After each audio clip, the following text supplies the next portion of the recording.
Now, hopefully, I would I would like to do two things while I'm down here,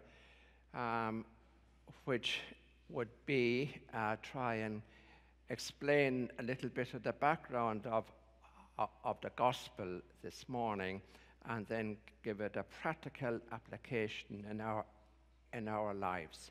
Now, I sometimes personally, and I hope you do too, I find it very interesting just to very briefly examine the tradition or the background of the gospel.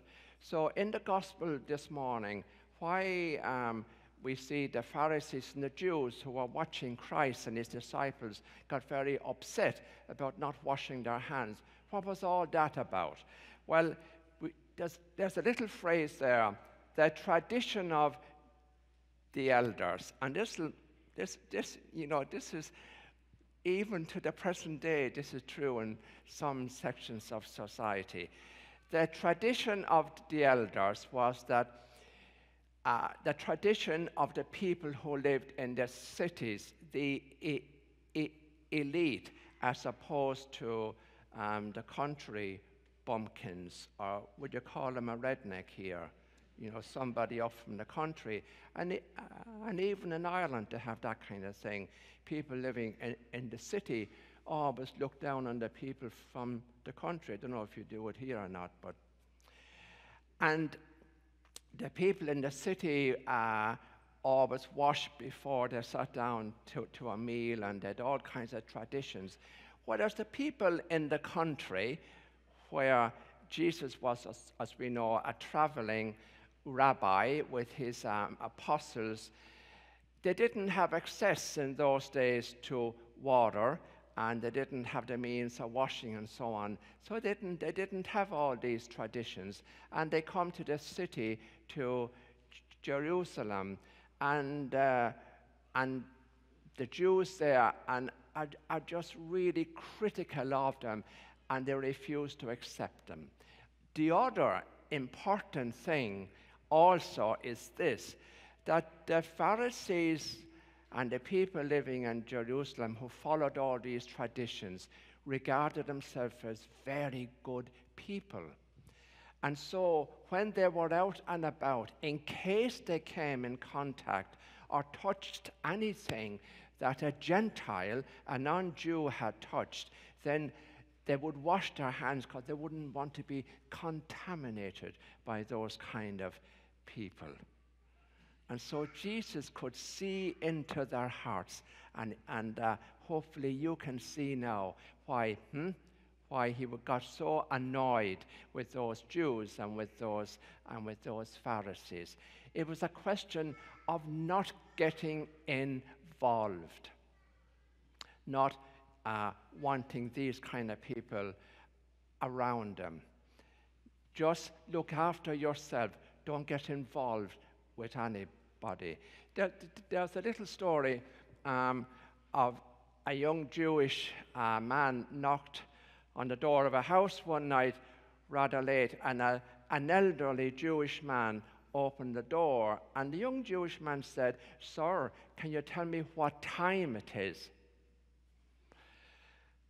And the elderly Jewish man did not answered the question, and the Jewish young man again said, "Sir, can you tell me what time it is, because I need to find somewhere to sleep."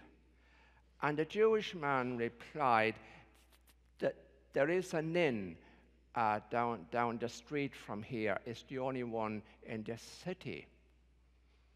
He said, "I cannot tell you the time, because if I answer your question, then Jewish tradition imposes on me the obligation to invite you into my house.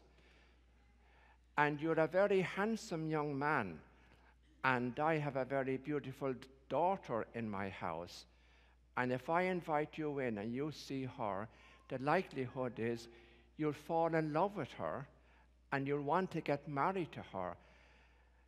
And why in God's name would I want a son-in-law who can't even afford a watch? So now, I'm just going to kind of go right down and share from my own experience.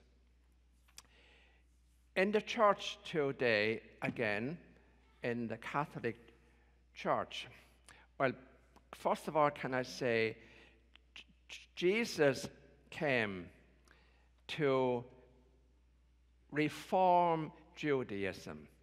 He was a prophet, and so he wasn't afraid to put his head above the parapet and to criticize his own religion. And it's very important that we are allowed to criticize our own religion.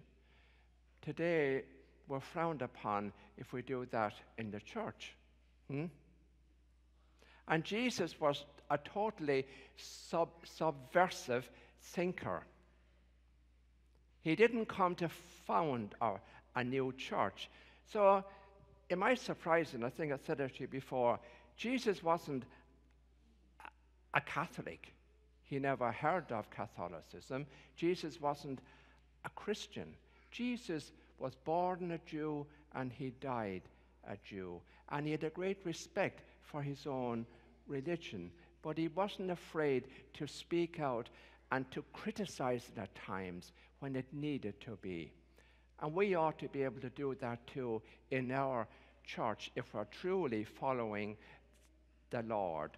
Maybe a good example of that is look at those wonderful women, those wonderful nuns who dared put their head above the parapet, and they were shot down by the Vatican. And so I operate my principle in life as a priest, and I don't mind, and I stand on this, and if the Lord judges me on this, it's fine. Whenever I'm confronted with any particular situation as a priest, I ask myself one single question: what would Jesus do? That's my guideline. And hopefully I try and live the way he lives, in the way I deal with people. Jesus was always very conscious of people and where they were coming from. He never shamed anybody. He was totally on the side of the unworthy, the people who were kind of ostracized and on the outside. He had a great regard for drunkards, prostitutes, sinners of all kind. Hopefully that makes most of you very comfortable and happy at the moment. He had no time whatsoever for the self-righteous, the goody two-shoes. So if you're in that category, you're in the wrong place. Jesus had all the time in the world for the unworthy. Now, this is just the way things are different. Back where I live and operate in my own little parish, I don't have nothing wrong. Now, I'm only just telling you. I don't have a pastoral center or anything like that. So when people come to our church or to see me, they knock at my door. I don't have anybody to open the door for me. I open the door myself. And if they come and knock and the door doesn't open, it means I'm out somewhere doing something else. Now, I just want to put a very practical example before you and see if I was to act according to all the rules and laws or whether I act according to what Jesus would do. More than once, I'll open the door and I want you to picture there's a young girl there, maybe 18, maybe younger sometimes, maybe just turned 20. She's got a little baby in her arms, And she's extremely nervous, and she's shaking. And she says to me, Father, would you baptize my baby for me? And I often say, it's okay, why are you so nervous? Well, well, Father, I'm not married. That's fine. And somebody said, you can't have your child baptized if you're not married. Well, who said that? And Father, I haven't been going to church. Now, I know a lot of priests who would turn her away. I get, thank God, and I'm not boasting about this, I get every reject in the area come to me. And there's a saying around where I live, go and see Father Denis. Well, I think that's the greatest compliment that can be paid to me, because I'll invariably make that person welcome. I'll bring her in and say, look, it's okay. I said, I've only one question for you. When would you like me to baptize the baby for you? Now, what would Jesus do? Would he say, well, you see, you haven't been keeping the rules. You had a child outside wedlock. Oh, and by the way, we run a baptismal course here, and you'll have to come 6 or 8 nights consecutive Wednesday evenings at 8 o'clock and attend the course. And then you'll have to fill in a form and various details and so on, and then I'll consider baptizing the baby for you. Is that what Jesus would do? I don't think so. Now, if you say to her, you've got to come for the next 2 months to a baptismal course, and she's on her own and she has a little baby, who's going to mind the child?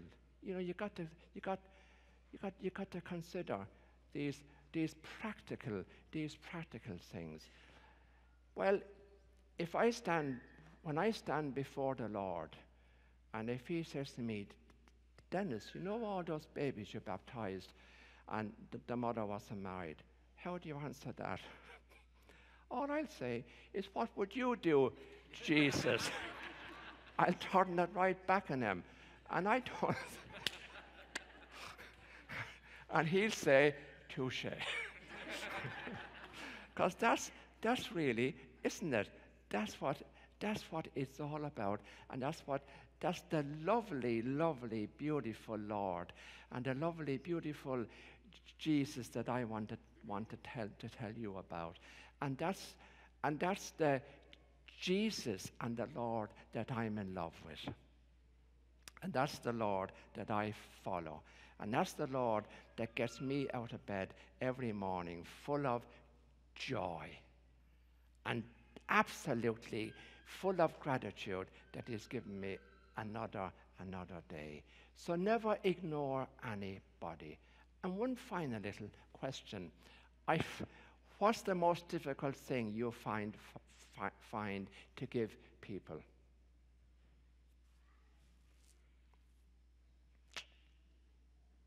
And then you can ask me. Time.